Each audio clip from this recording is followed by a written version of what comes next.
تەماشەوانێ خانی تیڤی دەماوە خۆش بێ هێویدیکم ڕەوشاوە باش بە گەلۆ ئالیگر و دۆست و هەواڵ و قادرۆ و ئەنتەلەکتوێلین تەڤگەرە خاپۆچی شخۆ پرسینە خەتێ سۆر ئێ تەڤگەرە وان چییە و گەلێ و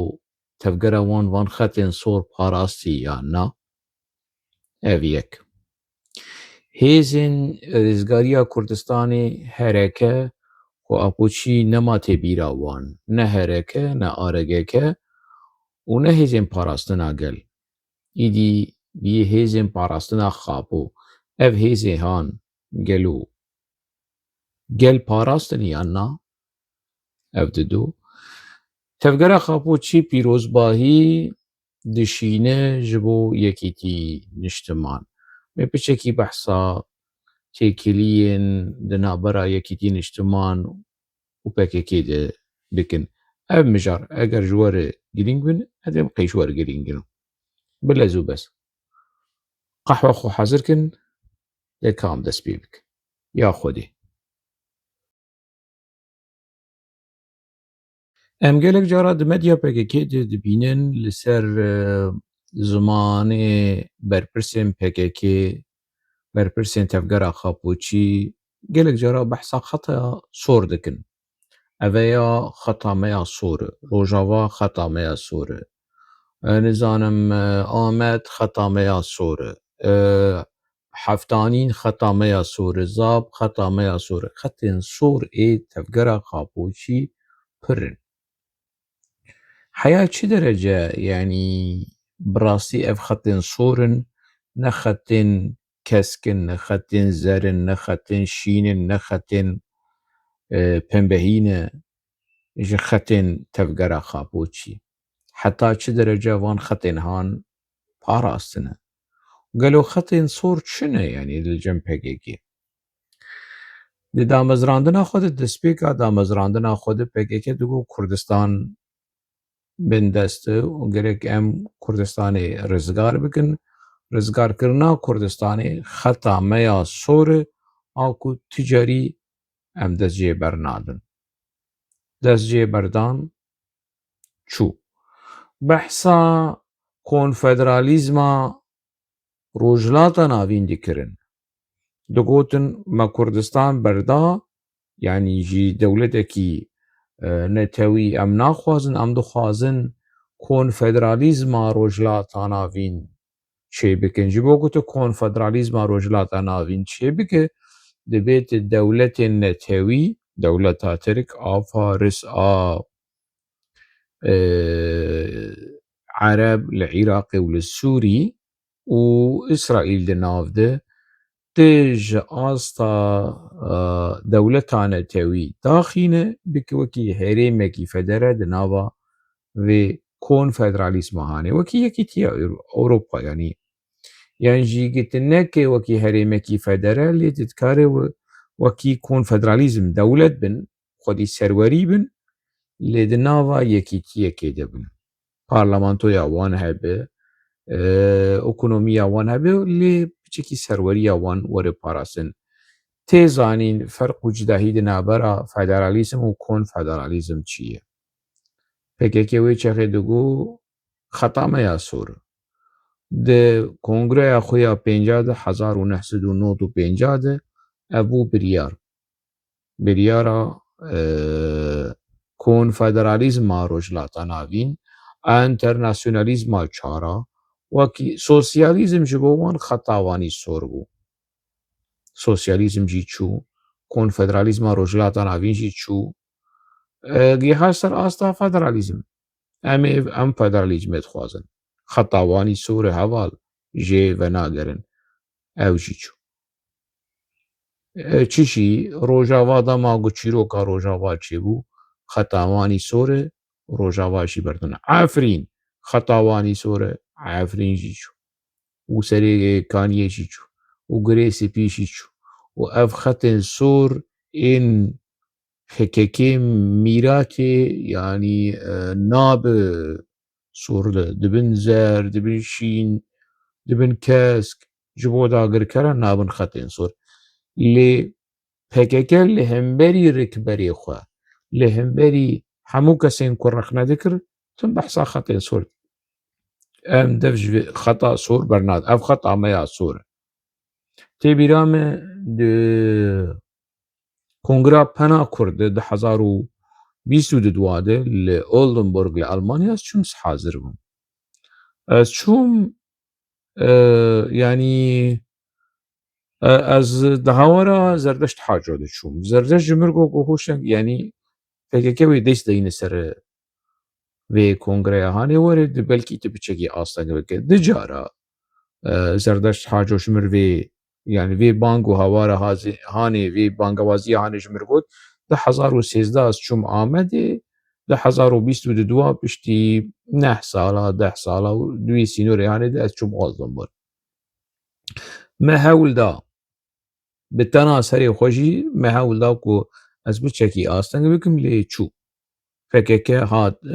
wê kongreya hanê dagir kir wê saziya hanê dagir kir bi saya serê ew bêrîvan doskî endama Yekîtî Nîştiman e gelek kes wê naz nakin yanî wekî nivîskar rewşenbîr lê wekî apoçî wekî Yekîtî Nîştiman wekî para Yekîtî Nîştiman di karûbarê dîplomasî de li vir li Ewropa din yanî ev parvekirina di navbera Yekîtî û partî ev bêrîvan doskî ji para Yekîtî Nîştiman û Yekîtî Nîştiman tê nazkirin bi peywendî û têkiliyên xwe bi rejîma Îranê û yekî din jî hebû ji partiya PDKya Îranê hatibû qewitandin navî Ebdullah Hicab ew jî xwe li PKKyê girtibû. Navî din Kemal Sîdoya Efrînî ku telîfon ji mir vedikir çêr û dijûn û xebera ji apor dida û Stalînîzm û dîktatorîzm û nizanim çi û dawiyê wilo zîvirî çû xwe avêt himbêza apoçiya keneke û teneke û di nav saziyê wan de kar kir bi saya serê van her sîya û gelek kesên heye ku di nava Pena Kurd de Pena Kurd çû bû Pena Apoçî. Li tenişta min yekî rûniştî bû zindaniyên PKK û Tirkî di axivî û Kurdiya wî şikestî bû. Kemal Aktaş bû nizam navî çi bû li vir li Bruxelles dibîne. Ji mir dike pist pist dibêje hevserokatî xeta sor e ji ber ku me reaksiyon li hemberî ev çîrokên PKK ku derbasî hundirê penê bibin. Hevserokatî xeta sor e. Ez jî wilo hêrs bûm. Bi Emir Mezinî jî yanî sînorê şêstî ye ez hêrs bûm kurom got Kurdistan lê cem te ne xeta sor e hevserokatî xeta sor e. Tê van ev xeta sor û xeta şîn te here di hundirê grûpa xwe de di hundirê rêxistina xwe de tu munaqeşe bike ne di hundirê Pena Kurd. Pena Kurd ne tevgerekî apoçî ne grûpekî apoçî ne organîzasyonekî apoçiyayî tu hatiyî tu ji mir dibêje pist pistê dike tu dibêje xeta sor û çênev em dercê berdin. Kurdistan cem te ne xeta sor e. Hevserokatî xeta sor e me qebûl nekirime min digot çênavê îdeolojî û rêbaz û sîstema PKK derbasî vê saziyê hanê bibe. Yek li dawiya salonê rûniştî bû navê wê Sultan nizanim çi ji Amedê hatibû. Rabû serpîya got eger hûn qebûl nekin hevserokatiyê xeta me ya sor e em ê vekişin. Rabû ez jî hêrs bûm. Hûn got vê ji Amedê hatî vê derê me tehdît dike. Gefal me vedixwe dibêje vekişin yanî ev kî ye? Asta wê ya rewşenbîrî çi ye? Di nava civata nivîskara û rewşenbîra de çi pirtûkê wê hene heta wilo bi ev kadroya rêxistinê ye. Hatî wilo gefal me dixwe xeta wê ya sor e. Min di kongrê de got em hevserokatî çê nekin were serokê penê jin bi jin. Rêveberiya Pena Kurd hemû jin bin. Mêrjê vekişin. Ji bo ev çîrokê ev kompleksa a desthilatdariya jin û zihniyeta mêr û nizanim çi û çîrok mîrokê pîrhebokayê apoçiya em jê xelas bibin pere jin be. Bi sîstema PKK neyê. Hevserokatî û hev quzelqurt û hev kerrafî û hev nizanim çi nekeve nava penê. قبول نكر حمو كس حمو تسليم بون وصالون دبن امري وان دبو كونغري داگر كربون يعني ايه اندامونا اندام وايه بزمانه تركيد نفسيني وايه بزمانه كردينا نفسينا وحمو كتبونا مدني فرحو يونس بهرم حزني حاجو وحمو كتبونا بمسألة حمو تشيروكا بكيكي قلولكن بكيكي ودن باراسن ودستي خو هلدان دقداني دا اسبتنا سري خوما ما بس مش في مسألة خطا صور لجم بكيكي هف سروكاتي شو تشتيك دولتا ترك بخوازه هر کودچه جمهوری کردستان خطا سور چو کنفدراسیونا روجلاتا ناوی خطا سور چو فدراسیون خطا سور چو خلیسریا دموکراتیک خسریا دموکراتیک ام پی کشتن و خندق مندق آچه کرن و روجاوا تونل آچه کرن لجزیره و نسبینه و آمده شرع خندق آدس بکرن او جی چو خسریا دموکراتیک جی خطا سور بو چو كاشي خطأ صور PKK چی PKK خطأ صور مایی يعني PKK جوار شو قوت ها شو قوت جوار قوت اف قحوة خطأ صور باور نكن چی بيش جوار باور نكن چیروکا خطأ صور الجم PKK شروع کی سخته لهمبري كردا تاني خطأ صور كارتينه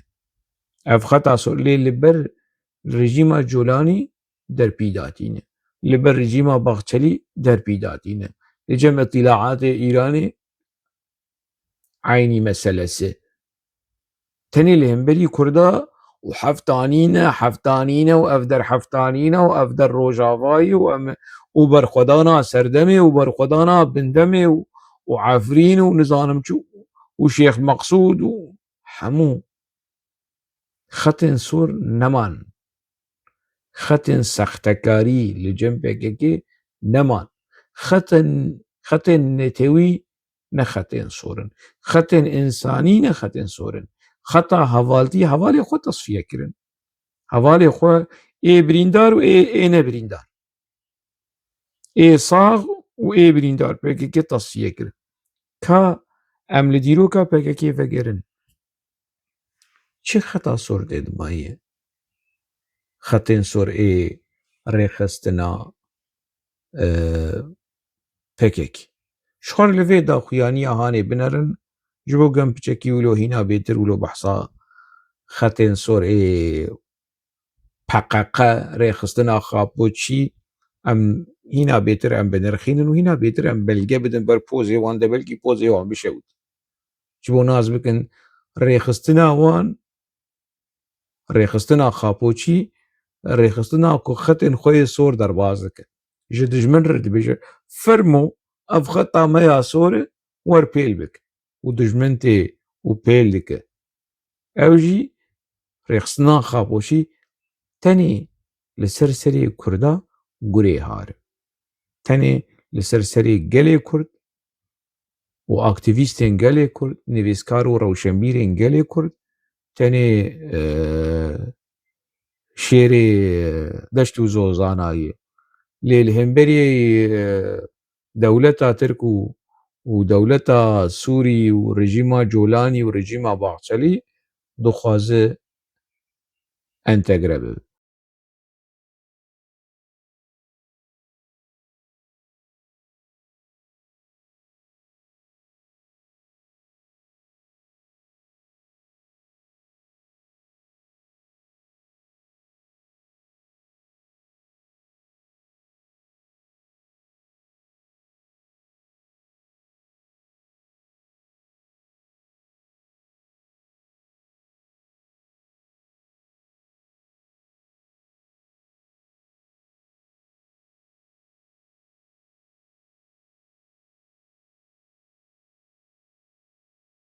هوالي كرمك ببرسن او فرهاد شامي او بردفكي قصدي اي بري هوالي كرمك يعني دو كرمكي بكيكي يعني او فرهاد شاميك وسلمان استيرك تي في تدو ده هوالي كرمك يعني وجوان ببرسن جيركت ببرسن وبناوي هەرەکە بihîstiyê tiştek navê wê hereke dibêjin hereke çi vêca hereke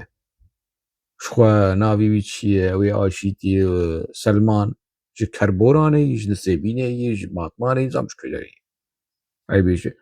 vêca hereke çi ya wilo bêje yanî nizane dîroka PKK nizane yanî hereke temaşevanê hêja Hêzên Rizgariya Kurdistan Pazdê tebaxê dema ku PKK dest bi şerê çekdarî kir navê baskê eskerî ê PKK Hêzên Rizgariya Kurdistanê hereke bû heta Kongreyê Siyasî PKK 1986 di hundirê Kongreyê de piştî kuştina Masûm Qorxemaz ji ber ku ji fîşeka dawî bi fîşeka PKK hatiye kuştin jiyana xwe ji dest da navê hereke kirin Artêşa Rizgariya Gelê Kurdistan qaş û firehbî ji Hêzên Rizgariya Kurdistanê bû artêş ji hêz bû artêş Artêşa Rizgariya Gelê Kurdistanê arigek e ev nav ma heta ku PKK xwe di sala 2000 de fesix kir û kadak çêkir mecbûr ma aregeke jî navê xwe biguhere navê xwe kir Hêzên Parastina Gel îja kîjan gel e li kur e nexuya ye di 2004 bû 2050 li Libnanê Nasirê Hecmansûr li Libnanê bû carê ji mir dişand min jî ev têbînî danî yanî tiştên tekstên wergerandinê ji me re dihatin tekstên rêbaz û sîstema hindirîn a HPG ji me re hat ku wergerînin erebî jî bi çekî lê vegeriyam min digot yanî ku ev şaş e yanî heta di wergera erebî de şoxulê Tariq Hemo û Nawaf Xelîl û Quwat Himayet Şeab ev wergera a wekî Google min wilo qebûl nedikir min navê wê datanî Quwat Dîfaê Şeabî Kurdistanî Hêzên Parastina Gelê Kurdistan min vê datanî ev min jar bi Nasirê Hecmansûr jî re me münaqeşe kir Nasir jî li gel me bû wek hev û heta tiştên ku wê çaxê meqaleyek ku me dinivîsandiyan jî me behsa vê mijarê me nav bikardanî me HPG wekî Hêzên Parastina Gelê Kurdistanê me bikar danî ne Hêzên Parastina Gel kîjan gel li kur çawa di nav di nexuya bû yanî me wilo mesele fêm dikir li gorî xwe em diçûn lê di stratêjiya PKK de Kurdistan ji wê çaxê de nema yanî hêdî Kurdistan çû ji salê 2000 dema ku hêzên Artêşa Rizgariya Gelê Kurdistanê aregeke rêzgarî çû û Kurdistan çû û Hêzên Parastina Gel baş e em vê jî qebûl dikin Hêzên Parastina Gel û ji xwe re deverekî çêkirin Hêzên Parastina Medya Herêmê Parastina Medya wilo ji xwe re ha mutexeyel û li gorî xwe li gorî xeyalê xwe deverekî kamp mampê wan lê hebû Xinê re Goşînê Garê Heftanînê Metîna Zapê ev deverên ku PKK lê dimînin navê wê kirin Hêzên Herêmên Parastina Medya gelo ev hêzên hanê ew herêm parastin ev herêm ê ku lêbûn xeta sor bû ne tenê wilo deverên ku jê vekşiyand vê dema dawî teslîmî pêşmergeyên Kurdistanê nedikirin teslîmî dewleta Tirkî dikirin li Herêmên Parastina Medya Herêmên Parastina Medya jî Hêzên Parastina Gel nedikarî bi wê herêmê hanê jî biparêze ne xetê sor bû baş e li Bakurê Kurdistanê gel parastin ne xîr li Bakurê Kurdistanê jî gel neparastin nikarî bûn gel biparêzin gel ber bi komkujiya dehf dan شیرۆک میرۆکێ خەندەقکە و شەرێ خەندەکە لەبەر چاوە هینا خەلک بیر نەکری ئەس چوم ئامەدێ دەڤەرێن کۆ شەر و پەفچوونێن خەندەکا لێ چوومە چوم لێگەریەم چ قەیسە پێکێکێ خرا کردبوو دەولەتا ترک هات دیسە ڕێستۆرە کرد و نو کرد و ژنووە ئاوا کرد دە هێندرێ ئامەدێ ئەس چوومان دەڤەرێن کۆ دو خەندەک مەندەکا دێ زارۆکی کووردا تێ هاتنە بەشارتن کەس نزانە بێ چ قەی حتا ڕۆژا ئیرۆ کەس نزانە هەژمارا کوشتیên کووردا قوربانیên کووردا دوان خەندەکێ هانێ de çi qeys gel parast ne parast nexwe parast ne gel parast î em werin Efrînê û di hêzin ne hêzên parastina gel neko ew ê Rojava têk biçûna wê namûsa me nizanin biçûna û Daeş û tişt behsa koalîsyona navnetewî a Amerîka nakirin dema ku Amerîka digot em ê vekişin direhilîn erê eger hûn xwasta xwedî hêzin xwedî moralin xwedî hûn çima direhilin hûn çima tirsiyan xwe bi Amerîka didîtin bêhtir yanî neditirsiyan PKK vekişê nedirehilîn lê Amerîka vekişê ditirsiyan ew hêzên PKKyê ê ku li Rojavayê Kurdistanê dikarî bûn gel biparêzin na nedikarî gel biparêzin nedikarî heta vê dema dawî heta ev têkçûn û vekişandinên ku di 48 saeta dûl û hilweşiyan nedikarîn biparêzin ne li Efrînê karî bûn bibin hêzên parastina gel ne li Kobanê dikarî bûn bibin hêzên parastina gel ne li Serêkaniyê ne li Girêsipî ne li Deverêdî û niha jî eger êrîşek hebe ana xwedênekê êrîşekî li ser herêmên Cizîrê û deverên Cizîrê hebe ew tunel munelê ku kolan di hemûyê tê dibazin Qeres û Muzaffer Ayata û ev xulam milamê xwe û zilamê xwe wê hemû bazin ew ê biçin Şingalê ji Şingalê biçin Silêmaniyê ji Silêmaniyê vegerin Qendîlê herin Îranê xwe dûr diveşêrin û dîsa wê nebin hêzên parastina gel û di daxuyaniya wan de em qet û qet bernadin azadiya seroketî nedikarîn serokê xwe jî biparêzin evê ku hûn niha li van daxuyaniyê han dertîne ji jor diaxive ji jêr diaxive xwedê zane wan yanî wekî ku Kurda gotî nanê bêxwe dixwin nanê kelê û şikeva û bêxwe dixwin û tirên şorş xwe berdidin nedikarîn serokê xwe jî biparêzin û nedikarîn serokê xwe jî rizgar bikin em qet û qet bernadin azadiya serokatiyê û merokatiyê îmze HPG hêzên parastina gel ji hêzên parastina gel hûn hêzên parastina Apo û Apo ne bi hewceyî wan e hêzên dewleta Tirk Apo diparêze hêzên deryayî û hêzên esmanî û ji xwe mî jî wî diparêze ne bi hewceyî HPGyê ne bi hewceyî Hecî Çaqmaq e General Murad Karaîlan û ne bi hewceyî General Duran Kalkan e ne bi hewceyî General Cemîl Bayik û General Mustefa Qeres Apo ne bi hewceyî vana ye Apo tenê vana bikartîne wekî xulam û zilam Apo dewleta Tirk li pişta wî demek hêzên çîroka hêzên parastina gel ev e ne gel parast ne Kurdistanê hêzên rizgariya Kurdistanê hereke ne Kurdistanê rizgar kir artêşa rizgariya gelê Kurdistanê ne RGG ne Kurdistanê û ne gelê Kurdistanê jî rizgar kir çi jî ma hêzên parastina gel jî ne parast dîmekî ev çekên di distê PKKyê de tenê li hemberî Kurda hatî bikaranîn li hemberî Rojava Kurdên Rojava li hemberî Kurdên yanî kesayetێkî welatparêzekî wekî Hikmet Fîdan li Amedê kuştin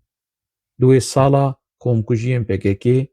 yan jî suîkastên PKK bela bû salan 2050 de Kanî Yilmaz hevalê xwe kuştin سیپان روجلات هەواڵێ خوا کوشتن کەمالێ سۆر کەمالێ عافرینێ هەواڵێ خوا کوشتن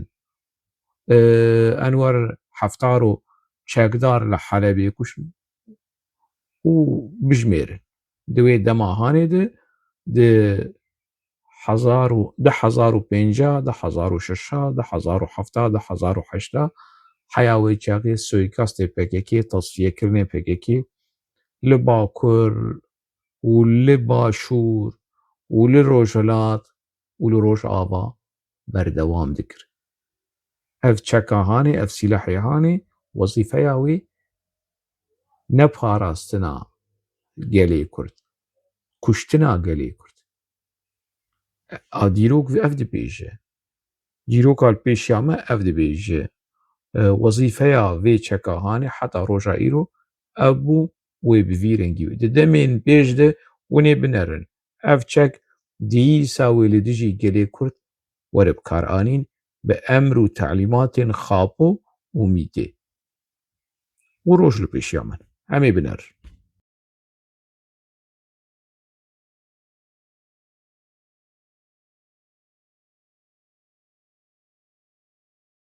rêxistina PKK kejekê PQQ xapoçî gelek navê wan in daxuyaniyekî derxistine salvegera Yekîtîn Nîştiman pîroz dikin baş e qence ji xwe tiştên apoçiya di medya apoçiya de pir nizanim ji bo salvegera yekê hezîranê 2004 wê daxuyaniyek derxînin qaş û xwe fesix kirine wê ji bo salvegera PKK daxuyaniyekî derxînin neh dehê Oktoberê ji bo derketina xapo ji Şamê û destpêka kompla navnetewî wê daxuyaniyek derxînin xapo gîhaşt Romayê daxuyaniyek derxînin xapo hat girtin wî vegerandin mala xalê wî daxuyaniyek derxînin çîrok û çîrvanokên PKK û daxuyaniyên PKK dawî lê dine di dinyayê de di dîrokê de rêxistinekî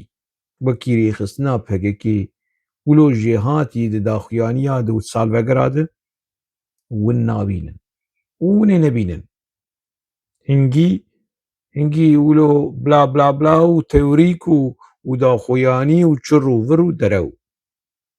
di encamê de di sonucê de tiştek tune vala daxuyanî dertîne pîrozbahî dişînin ji Yekîtîn Nîştiman re deja Yekîtîn Nîştiman vîdyo heye Celal Talbanî bi zimanê Kurdî bi zimanê İngilîzî li ser PKK wekî rêxistina terorê bi nav dike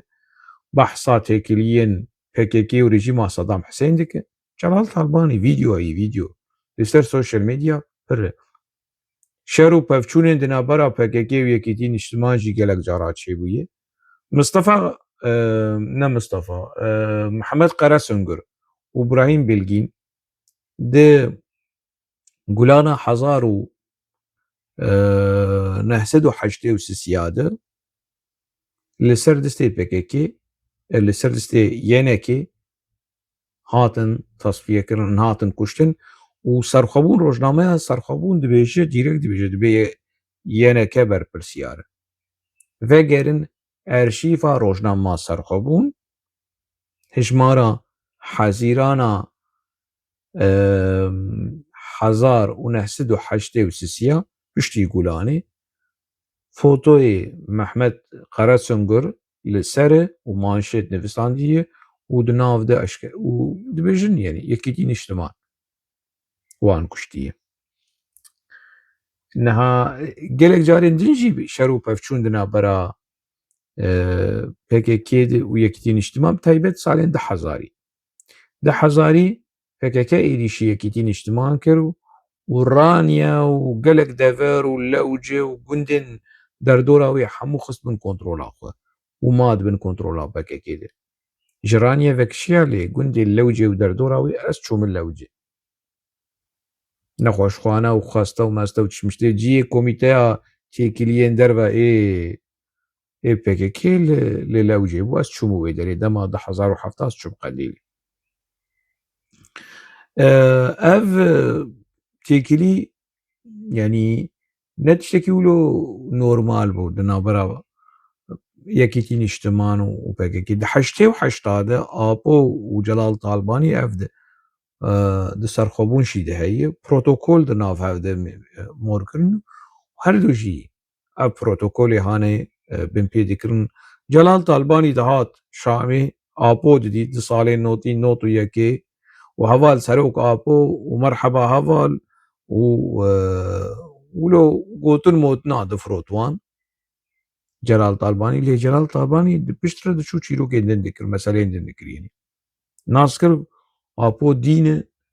û heta di bîranînê wî jî de vê gotina hanê bikartîne. Ew dîn yenî ji ew gotin Celal Talbanî dibêje Turgut Osal wilo gotî yenî. Ev gotin bikartîne yenî. Di medyaya Erebî jî derketiye,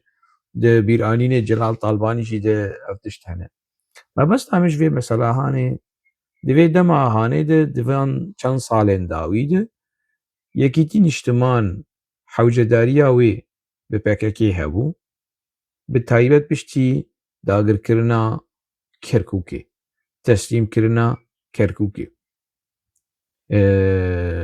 û PKK jî malbata Talbanî parast. Hîro û zarokê wê parast. Wilo îdî yani ez karim ji we re bêjim serê sedî heftê heştê yeneke dibin kontrola PKK de yenî. û yeneke gelek xizmet ji PKK re jî kir yenî.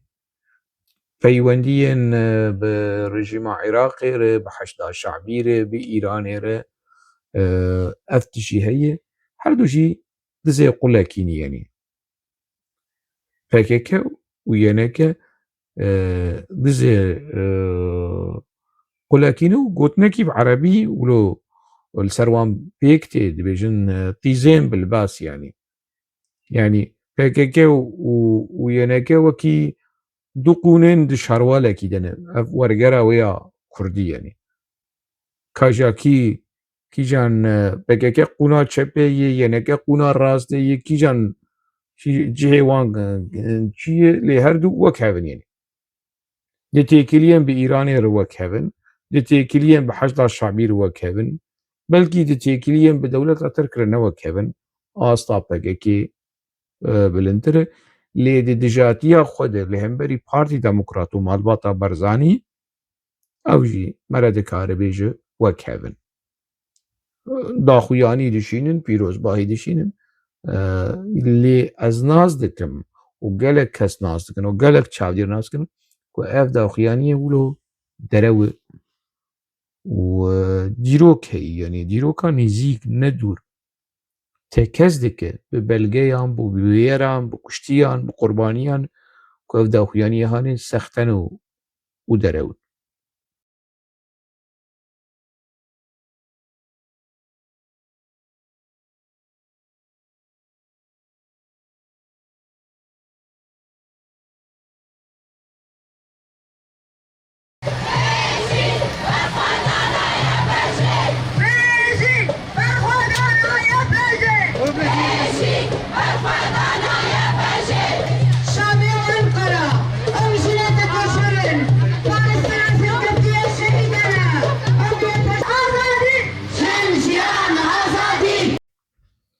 Ji bo ku hûn naz bikin heta roja îro PKK hîna desthilatdar e li Qamişlo. Di binê Qamişlo de di binê tunela de hîna berpirs û kadroyên PKK kar û barê xwe dikin. Ji bo ku hûn nas bikin PKK hîna ew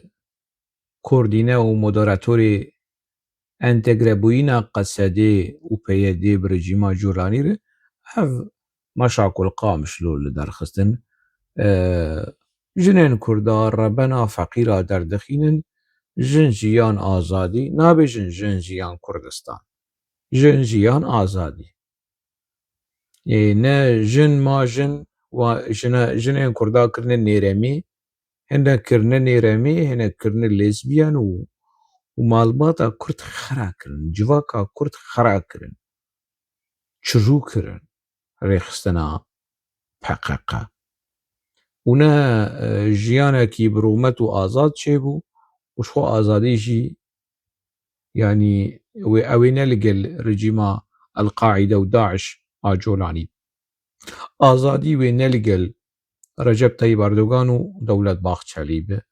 و رژیما ئیتومیتێ یانی وێنە نەلوێ دەرێبێ ژن ژیان ئازادی ئەف دروشمەیەک و لۆ بکات ناوێژن ژن ژیان کوردستان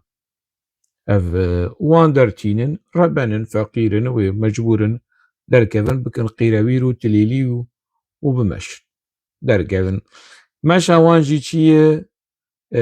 قاش و لە قامشلۆ فشاران لەسەر رژیما جۆلانی چێ دکن کۆ جۆلانی قبول بکە کادرۆین ژن YPG تێڤلی ئارتێشا سووری قبول ناکن ئیدیۆلۆژیە وان قبول ناکە ئیدیۆلۆژیە وانە سەلەفی جیهادیستن قبول ناکن کۆ ژن ناوا ئارتێشێ دەب وانە ئەسرار دکن دوێ نا ئەمێ ژنێ کووردا کەچێ کووردا بکن بەشێک ji vê ئارتێشا هۆڤانە ئارتێشا جیهادیست ئارتێشا قاعیدی ئارتێشا داعش ئارتێشا کۆمکوژیە ئا لە هەمبەری کووردا کۆمکوژی کری ئسرارا PKK هەیە کو ژنێن کورد ببن بەشێکی ji vê مەسەلەهانê me fêm kir jinên kurd bibin ji bo azadiya Kurdistanê şer bikin ji bo azadiya gelê Kurd şer bikin başî çi eleqeya jinên Kurd bi artêşa Sûrî re hebe ana sibe YPG û YPG û MPG û HSG û hemû tevlî artêşa Colanî bibin şerekî çêbû di navbera rejîma Colanî û İsraîl şerekî çêbû yan di navbera rejîma Colanî û Iraqê mane ev hêzên eskeriyên artêşa Sûrî artêşa Colanî ku Kurd û jinên Kurd beşekî jê ye wê ew jî têkevin mecbûrin têkevin nava vî şerê hanê eger hûn dixwazin yanî dibe ku bibin hêzin di pêşî dibin yanî çima piçka keçên Kurda ê kumayî wilo PKK wilo ısrar dike ku dibin çeka dibimîne venegerin malê xwe xelas mala wan ava saeta wan xweş ev ji wan hat vegerin malê xwe vegerin jiyana xwe ji xwe jiyanekî çê bikin ji xwe malekî çê bikin ji xwe karekî bikin ê vedgerî xwendinê ê çima wê ew ê van keçên Kurda ê ciwan ê ku hîna emirê wan 20 salî 25 salî 30 salî ew ê bikin wek İlham Ehmed bikin nizanim wek navê wî çi ye Efrîn Rohilat Efrîn bibin jinên bikin wekî Gönültepe 6 salî 7 salî ku êdî nema bi kêrî zewacê jî tên yanî hestê wanî dayîkbûyînê nemayî yanî wekî kî jî ew sozdar evêsta ewa ku li çi ye û stara Xwedê lê bê ji bo çi keçên Kurda ê xweşik ê çeleng ê liheng ê Rojavayê Kurdistanê çarenûsa wan bibû wek çarenûsa van kesê ku min navê wan gotî ji ber çi ısrara PKK heye ku wan felç bikin yanî wan têk bibin wan bidemirînin ji ber çi ji ber çi PKK li Bakurê Kurdistanê dixwaze çeka xwe deyne naxwaze entegre jî bibe naxwaze tevlî artêşa dewleta Tirk jî bibe naxwaze û bi dest jî nakeve û dewleta Tirk jî qebûl nake PKK li Bakurê Kurdistanê Apo li Bakurê Kurdistanê ev ısrar heqwasa tune ye jina Kurd çekdar mafê jina Kurd got nava artêşa Tirkî de hebe çima di nav artêşa Colanî de tevlî ku artêşa Tirk ew ferq û cudahiyên di navbera artêşa Colanî û artêşa Tirk de heqwasa tune nepir lê dîsa artêşa Tirk ji a Colanî çêtir e ji artêşa Colanî çêtir e naskerî yanî hem ser asta eskerî hem ser asta ser gelek asta PKK naxwaze kadroyê xwe jin ê çekdar tevlî artêşa Tirkî bike ne di muzakareya de yî ne di bazarê de yî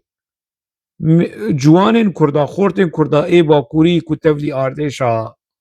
Tirkî bibin li Rojavayê Kurdistanê ew israr heye ku civaka Kurd qir bibe nemînin jin nemînin keş nemînin di hundirê civakê de bi malê xwe mijûl bin bi xwe mijûl bin bi jinbûna xwe mijûl bin PKK dixwaze wilo ev civak tîk bibe ziha bike nehêle